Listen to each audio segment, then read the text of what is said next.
It's Friday night, we are with Erdinger, we are in Reds. It is a pleasure to be here, it's a pleasure to be having a pint of Erdinger, and it's a pleasure to be with Ian, Salmon, Damian, Kavanagh and Andy Heaton. We've got to look back at Wolves, and we've got to look ahead to Wolves. We've got more Wolves than we know what to do with. I am indeed the boy who cried wolf, in terms of how this show is going to play itself out all the way through. Damian, I'll start with just where it ends up, the results, before you drill in even to the performance. Captain says afterwards the manager's furious in the dressing room, and you can understand why, because they got themselves into a place where just maybe you were beginning to think to build something up here, and they've got an opportunity to get a gap, and maybe the season isn't going to be, even if it turns out all right in the end, the nightmare version that it could be, where it's a scrap all the way. Well, it is a scrap all the way now. They're making it a scrap all the way because they end up just dropping daft points at Wolverhampton. It was incredibly bad, wasn't it? I was on a show a little while ago, and it was like you can feel sorry for in any of the games in isolation. There is an element where you could, make an argument, but if you keep having to do it, then there's a pattern, and then you can't feel sorry for them. So let's be as corny as you were at the start. If they don't get the right result and the right performance on Friday, the Wolves will be at the door. Yeah, packs of them, packs of them. Yeah. I'm glad to hear them. I'm glad to hear that. I didn't know that. I'm glad to hear that he said the manager was mad about that, because the manager should be. And I'm getting a bit sick of Liverpool chasing the points, Liverpool getting the points, and then Liverpool go a goal down later on. You think, no, they won't give up. They'll snatch one back here, and then they do. And then it becomes next goal the winner. And then it's going forwards, and that's not what Liverpool's about. So that's not what we used to be doing. But how many times has that happened this season? Because it's like, it feels like it's probably about 5, but it feels like it's about 10. Yeah. Is it 5? Yeah, it's 5 times because it's the all-time Premier League. But in the other times it hasn't happened, and we've dodged the bullet. Well, this. I mean, we ought to be better than that. And 5 times we won. I've got a question, for the manager. If he was here, I'd ask him. He might be angry because he's put the best players on the pitch who are in the best physical condition from what he's got available. And I think there's an argument for that. And he hasn't got much to be changing. I think there certainly is an argument for that young lad getting a start somewhere in the equation and just injecting a bit of pace and something a bit different and whatever. But how come we get to the end of these games and it looks like next goal the winner, when this time last year you were the ultimate control freak and we were locking the games down? And I've just got a mad question, and I haven't analysed this, but I was at a Goodison derby once and Rafa took Gerrard off, and Gerrard was the best player on the pitch. Lucas should have scored, and Neville handled it, and Count scores the winning penalty. And everyone was like, there's a big close-up of Gerrard on the screen at Goodison, everyone looking, he's like looking so confused, and the crowds are absolutely euphoric that the talismanic danger man to the Evertonians, full respect to Everton, they're like, it's right, get him off. And we won. And then Rafa said he's charging around all over the place, he needs to control it a bit more. Are we doing a bit too much of that? And when we see the current next best version, and he's not Steven Gerrard, of Dominic Szoboszlai and players like that, at the end of these games, are we chasing around a bit too much? And should we just be a bit more confident and solid and just decide that we have the point and we're going to have enough guile to get through? And so as much as the manager might be mad, has he got an input into just calming the troops down for the last 10 minutes of every show, please? See, I think it kind of like that, but different. In games like that? I honestly think they're trying to be too perfect at times. Like they're trying to be too controlled. So I'll give you an example that just from the other night. Curtis, just empty it. I don't know, it probably goes against everything that they coached. Yeah, but since he's been a baby boy, at that stage of the game, given what's gone on against Leeds, countless other occasions, just get it out. It's only, even if there's a 2% chance, what happens at that stage of the game, in that area of the pitch. Why is he giving the goal? I'm not. In theory, what he did was probably, in any other stage of the game, what you'd want him to do. But you're in the goalie union. I'm not. The goalkeeper doesn't even come into it. Yeah. But how many times that happened this season when nerves are fraught? We're all sat watching the game, and how many times he sat there going, "Oh no," and a goal's coming before it even happens. It does feel because they've like got into their own head, and that's a pattern. That's consistency. Yeah. But what I think on this, Ian, is... I was going to say I have points on this one. Yeah, well, go on, what are your points on this one, then I'll tell you what I think. I've got a question on the point, and I think the Curtis thing, my question to the manager would be, why isn't there a pass on for him in that position? Why is it so often that you look at because I'll say it up front, I didn't watch Tuesday night. I went to see Dear England at the Empire because it was press night, and I was in to see it. It's a terrible decision you made, but okay. It was a good decision I made. In the hindsight, yeah. It's a good play. It's a good play. It's not about England per se, as all plays aren't.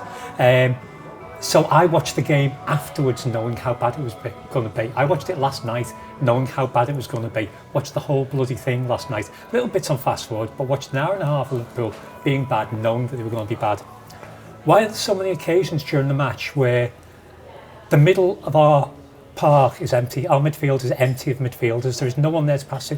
Why, when Curtis has done well to win the ball there, is there nobody making any kind of move for him to pass to? There's no pass on for him at all. And yes, he should just empty it. But also, our instruction at the moment, how much this season have we seen? Centre-back to goalie, to centre-back to goalie, to centre-back to goalie, to centre-back to goalie, to centre-back to left-back, and finally get it up the field at some point. So when Curtis looks up and can't see anything, he's passing back to the goalie because his instruction is, give it back to the goalie and reset. Well, that instruction's not working. So... But I don't think it was an opportunity to reset, which is exactly my point. I mentioned Curtis and that, like, I'm just picking on that one instance. But why is there no pass for him? There's a litany of decisions that have been made by that team recently where you just like... Well, there's a foul on spot. There's a blatant foul on spots, lad, that we don't give. But it's not given. So just get on with it. And also, we've got the ball back. We've got the ball back. What I think and what I've thought for the season, and this is, I want to be clear, we're football supporters, so we get to be gobshites. So I'm a gobshite here. I'm going to go all the way to the point here. I'm going to get to the... Because what I actually think is, there's times in these games late on, especially away from home, but not just away from home, where what I'm irritated by in hindsight is they're too desperate. Yeah. They're too desperate to win. Including the manager. That leads back to what I'm saying. It's becoming what I think, Jen, you go all the way back to the first one of these is the Palace game, where the manager subsequently says someone vacates. But you actually look at the whole passage of play that leads up to them getting the throw. Liverpool are absolutely desperate with the mentality of we're going to go and win this because we're the champions. We're Liverpool and we don't stop until the final whistle. But there's an argument at times, Palace being a good example in that moment, to have gone, you know what? We were 1-0 down on 85, we were terrible first half, let's get out with a point. Week later, they go to Chelsea. Again, the better team second half, but they're 1-0 down, and then they get it back to 1-1, and there's an argument to get out with a point. Got a point there, and a team that are now our rivals, by the way, right now we'd have 1 point more and they'd have 2 points less. Yeah. Where the table would be if we'd have just got out with a point. You can even make that argument and no one would like it, and this is where where you are a gobshite. You can even make an argument against United when you've gone 1-0 down, you got it back to 1-1, took you 80 minutes to do it, you just ran like demons. Maybe, lads, what we do is we just go, you know what's not happening here? We're not losing.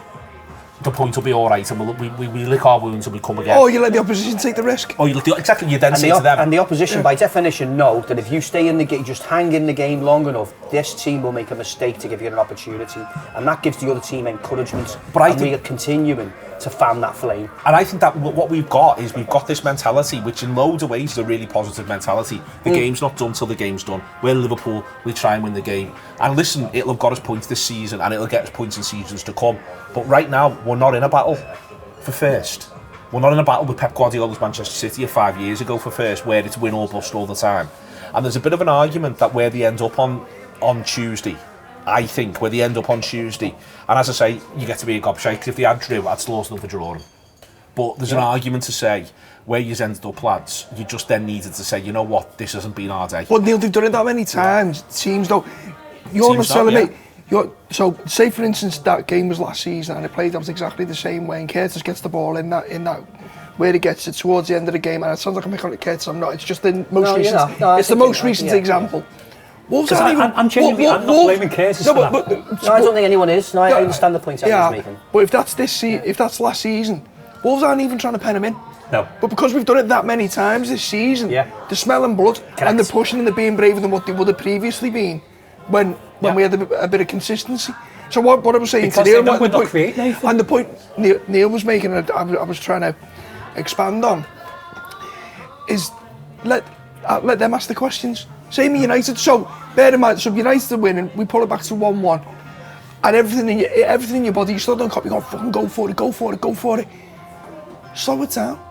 Yeah. United are the aggrieved ones because they've been pegged back. Let them make the mistakes. Basically, you need to change how you approach our games with where we are at the moment and who we are at the moment. So last season, where if the manager needed to turn something over late, which he very rarely did, he would take a defender off and put a forward on. or put a midfielder on and we change round and it worked. This season he's doing that. It's not working, so stop doing it. Well, I think even within that, though, Ian, I think last season, a good thing about last season was they went 6 months without losing, but they never won more than 4 on the bounce. No. There was a lot of taking medicine. And we've done that. But they were in a position to take the medicine because they had the gap at the top. And at the minute, there's stress and there's pressure, and there's been stress and pressure all season. Originally trying to go for the league, then watching it fall apart, then trying to get it back on track. But I just think there's a little bit of, like this week, Man United got beat by a team that they played a half against with 10 men. They should have got beat the game against Palace. They got a contentious red card and they were 1-0 down at the time, and it was a red card and a penalty, but they weren't very good. They're not very good. They're quite good, but they're not very good. United. Chelsea, flawed side. Villa were up against, have just been whacked 4-1 by the side I've just described as a flawed side. Maybe there's just a little bit of the, on Tuesday night. Maybe when it goes back to 1-1, you've just got to take your medicine. But it might be that in the act of taking your medicine, you know what happens? It opens up. And as part of that is to say, lads, from here, statistically, 4 points from every 2 games we'll do.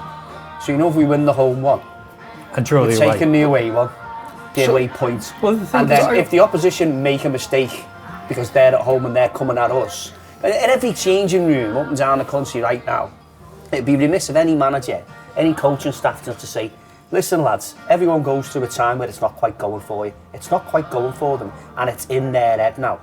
And so if you play them at Anfield and you play them in the European side, it's in everyone else's in the world's head. That we all know how this film ends. Liverpool score with 3 minutes to go, 2 minutes to go, and it's the ultimate comeback. But right now, on the road in particular, the reverse is happening, and it's in Liverpool's head.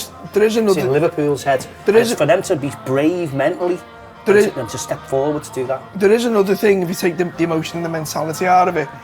One thing we had last year that we haven't had, one thing we had last season we haven't had this year, is an outball, a decent outball. Oh yeah.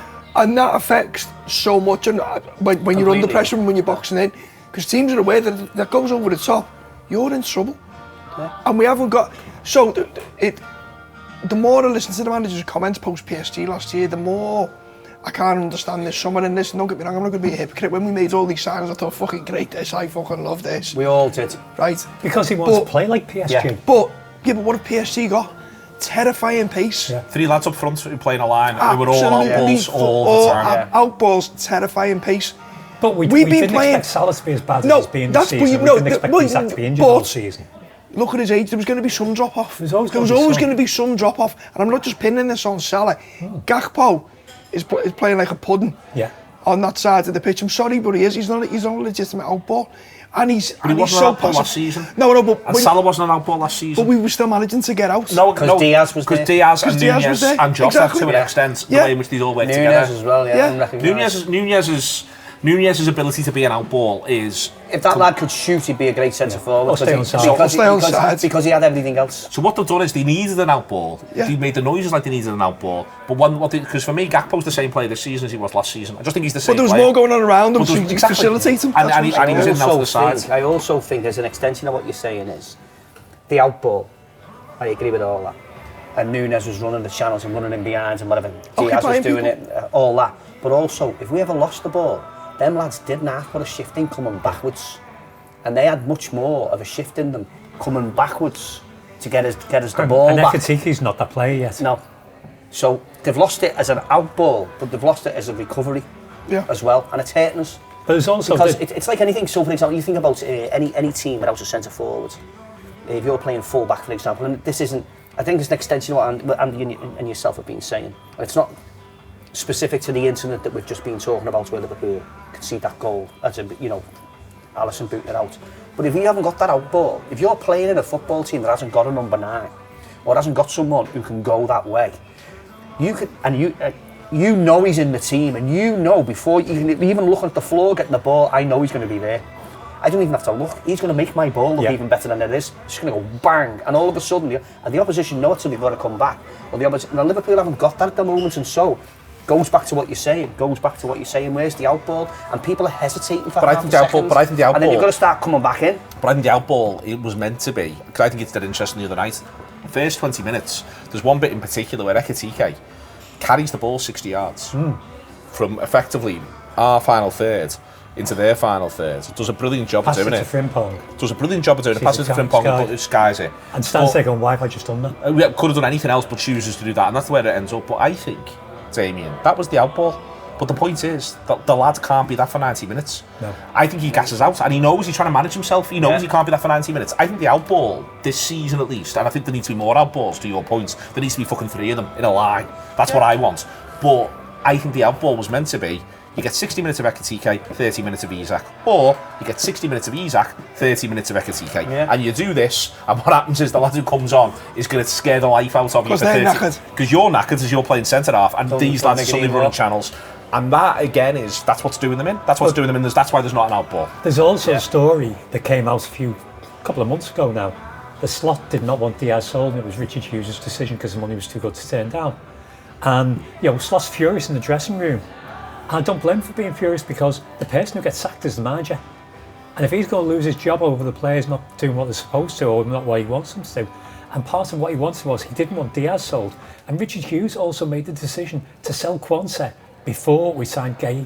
See, now, just on this, this part of Liverpool Football Club fucking... Well, all football, it does my head in. It does my head in when things are going well. And listen, I'm not absolving the other people at Liverpool for this who were briefing against Klopp for a good period last year when our Slot was flying.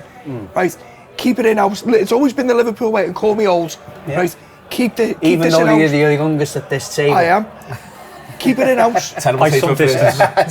Keep it in house. Not interested. All right, it gets you clicks. It might get your website traffic. Right, not interested in either direction, by the way. Don't say when we're all fucking flying how brilliant we are. Yeah, simultaneously don't start throwing shit at each other when things aren't going as well. 100%. People will generate their own traffic. They don't need to be aided and abetted by people within the club, depending on what way the wind's blowing and portion of blame. Yeah, 100%. Listen, it's the Friday night. We're in Reds. We're getting stuck in big time. This is what happens. Honestly, this is what happens. When you put me on a show. Well, no, when you got Wolves back to back, everyone's frayed at this point in time. It's what Molyneux does to you. Hi ho, Wolverhampton. We're with Erdinger. We're back in a minute.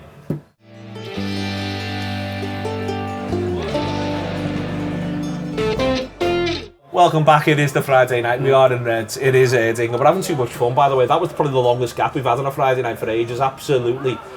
Talking the ear off it, the leg off it, the hind leg of the wolf off it as it goes all the way through. And he's in a difficult position now, the manager. I reckon he'd have made a fair few changes if they'd have just got the 3 points, because he'd have been able to say, well, we've got the 3 points and now the cup game's the cup game.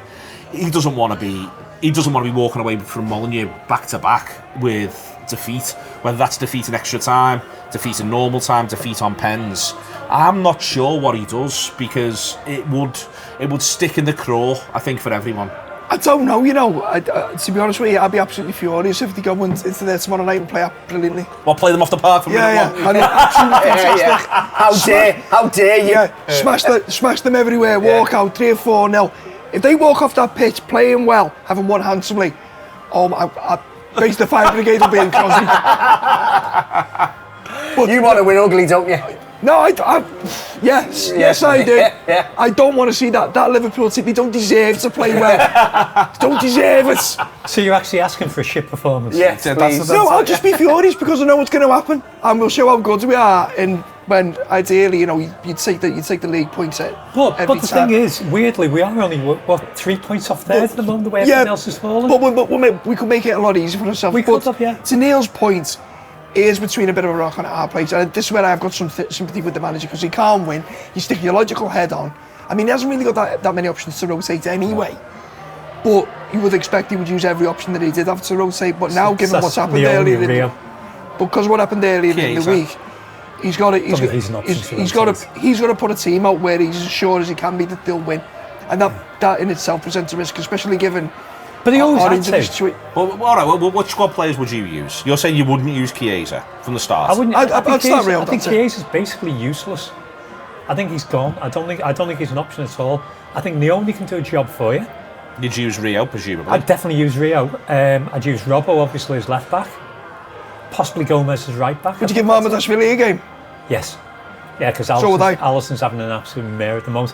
I saw a stat before in terms of goalkeeper performance against XG, and he's bottom of the league. I mean, that's a whole different conversation. I totally, absolutely disagree with that. I think Alisson's been poor up until January, and I think over the last, kicking aside, and I think his reasons. Awful now. Yeah, but I think he's got an injury. Yeah. I actually think he's been great.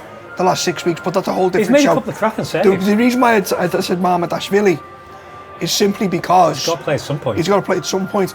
And Alisson's XG stats, and this way the goalkeeper stats are. It's really hard for goal. I don't like it. I like the stats. I don't like it for goalkeepers. It's really muddy because we're conceding really low XG shots. But like these are like the one that Leeds scored, for instance. Yeah. Fulham. Harrison Reed. The Harrison Reed winner is literally unstoppable. No. It's literally unstoppable. The equaliser, yeah, to make it 2-2. I'm glad we equalised moments before they scored that. But what I'm saying, when that goes in, that reflects really poorly on Alisson's XG. Then you've got God knows how many deflections. Yeah. All kinds. It's lies, damn lies and statistics. Yeah, it's dead hard for goalkeepers, and the stats have got lots of uses. I think Andy's onto something here. I think Alisson's has been good at the shot stopping. His kicking is very worrying.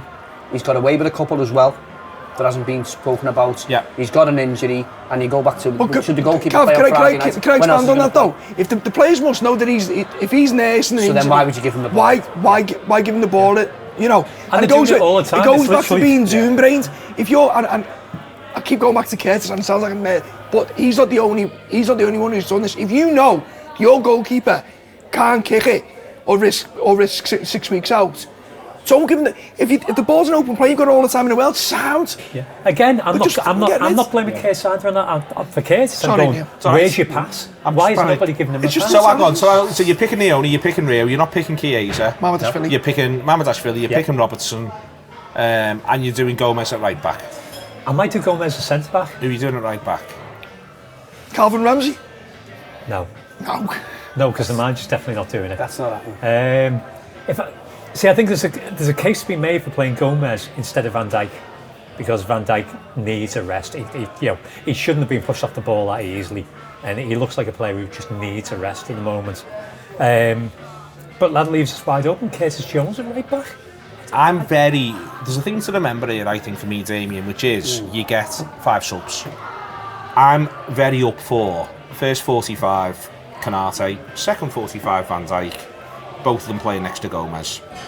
Sort right back out, left back Robertson, and then I'd start Nione in the middle of the park, give him a go in there.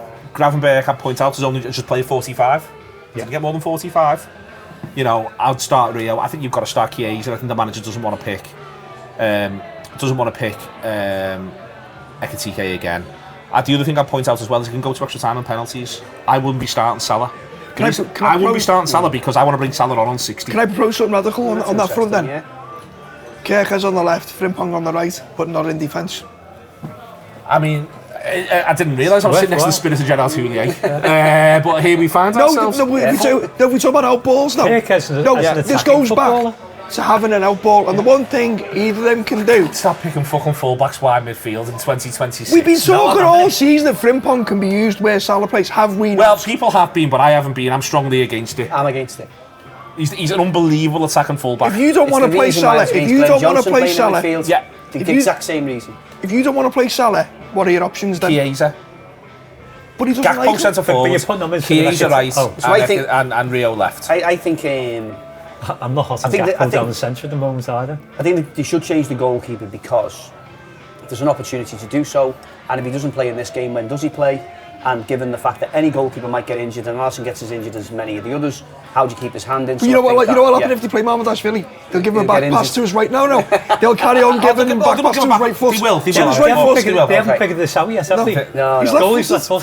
I'd say we're slaughtering Liverpool here. Yeah, we are. Yeah. So I think if you think about it, right, as much as it might sound and look hard, and I agree and disagree with you in equal measure about calling the supporters getting to have their say gobshites. Because I know who pays their wages. 100%. And I know who will be there before them and will be after them. And it is our club, and it is us they need to please. Urgently, I'd say at the minute. Yeah. So there's that, right? And so this is the considered opinion of how many thousand games between us. Yep. Okay, and amongst all the people who are watching and I've probably got the least because I'm the youngest. Yeah, okay.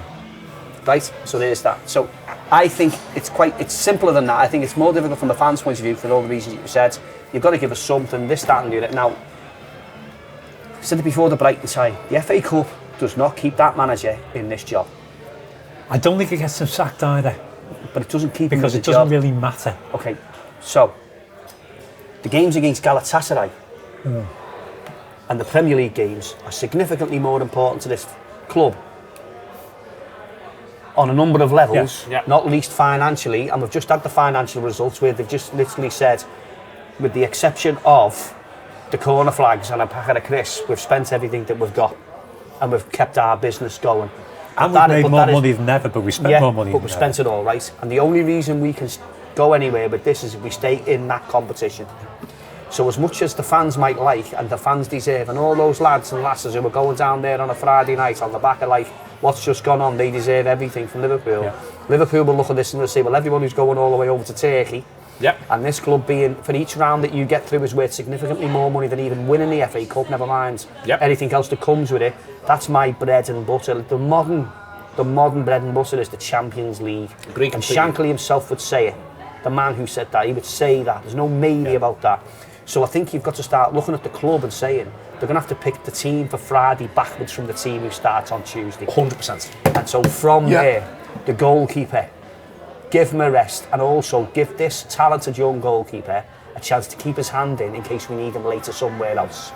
And then look at the red zone and the fitness levels and this and that and the other. Now, I've got a lot of respect and I like Chiesa. I think he's a good player. I don't think he's good enough to play for Liverpool. I think there's reasons why he's still at the club, which is beyond everyone's control. And I would look at the team that Liverpool started against Brighton. But then I'd also factor this in. But Alisson starts that one, yeah, he does, So there's exceptions and there's contradictions and whatever have you. But I count it backwards from the Galatasaray game. They are going to make it the cauldron of hell. Yep. Because they know it's the only way. It's the only way they get through is by getting a 3-0 start, a 3-goal start before they go to Anfield. All that. Right, so you need your experience being down the block, lads, to do that. But also in the FA Cup tie, this could go to the extra time as well. So there's no harm having some guns on the bench to say this, to shore it up. So I would start. It's a player I wouldn't normally start for Liverpool, and don't mean him any disrespect. He's seen him being a great professional, good player. He'd come off the bench and make a bit of an impact. But starting against Liverpool doesn't inspire me. I would start him in this one to roll it round, because if you're going to be bringing Salah on after 60, which could turn into a game that takes 120. Exactly. And I am not throwing the FA Cup away. I'm just saying it's the third of three priorities right now. Where are we with Heaton's hands? Is he still out? He's training. He's back training. Because if he was fully fit, it'd be perfect for him. If Dan's could make it, I'd be playing Dan's. I like Dan's. I like him a lot. I think he's got something. But when we're talking about the outball and stuff like that, and the graft, it's there. But whether it's too quick, whether it's too soon. I'd start Dan's if you could. If you can't, I'd go with Gakpo through the middle. Comes off early. That's where I'm going. Gakpo through the middle. Not Rio one side, Chiesa the other. But if we don't wrap Ekatike in as much cotton wool as possible, while there's no sign of Isak coming over the hill anytime soon, if anyone's worried about where Liverpool end up this season, take Ekatike out of Liverpool's team. Not only will there not be as much joy in watching the club, because he plays with a smile on his face and he entertains you.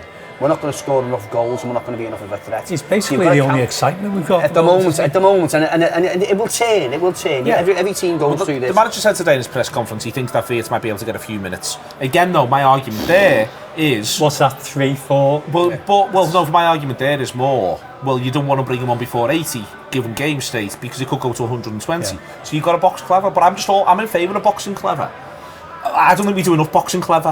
I think this is our last chance to do boxing clever this season. I'll also say I'll hang my hat on this last season. I think one of the funny things, remembering extra time and penalties, I think is really important and it's really valuable, because if you can explain to your players that you're thinking about extra time and penalties, you can select differently. I think one of the reasons why PSG knock us out at Anfield is we're picking a team, we're 1-0 up, we're in our ground. It's very hard for our managers to say, what's our extra time and penalties plan, lads? Because our players will think... And to be fair, we nearly blew them away in the first 20. And our players will think, we're just going to beat these gaffer. We're at home, we're at Anfield. If Trent hadn't got off injured, we would have beat them. And I think we would have beat them. But I think, though, if you're Enrique, you're able to say, lads, I've got a 120-minute plan and we might need penalties. You know why? Because I back you to win the game by 1. That's an upbeat message. And these might blow themselves out. These might blow themselves out. I think we can take on board the idea of, if it's have Salah on the bench as a good example, 1, he'll take a penalty for you. 2, if he's coming on against tired legs, That's no bad thing at all. So you don't. But It's probably the best thing for at the moment. 70 minutes, and then suddenly you got Salmon. And I think just boxing clever all the way through in this, and then we can get ourselves through. Did we have a gap after the Brighton game without a midweek game after it? Yeah. So that explains Massively. Yeah. So this is through a different lens. We're going to welcome to hell my ass on Tuesday. Yeah. We're going to Turkey. Yeah, you know what I mean. It's the big game. And that to them is their biggest game of the season. In all due respect to them, like you say, with the fans and whatever. So you've just got to basically say you've got to look at what team did Liverpool need to start with on Tuesday, and you pick the team backwards from there for Friday. We're going to get a result on Friday. I'm out of Erdinger, by the way, Damian. You're about to be as well. We've got to go to the bar. I think they'll do it, and I've got a feeling Andy might be angry about it. I think we might play well. Are you going to be angry about it? We're going to play well? I'm convinced I'm going to be absolutely fucking seething. There we are then. An angry Andy, what do you reckon? I just want angry Andy. That's what I'll do for me, yeah. God, post-match. There we are, he's hosting the post-match pint. Andy Heaton, get yourself ready for that one. Lock up your daughters. It is Tinker. It is Friday night. See you later on.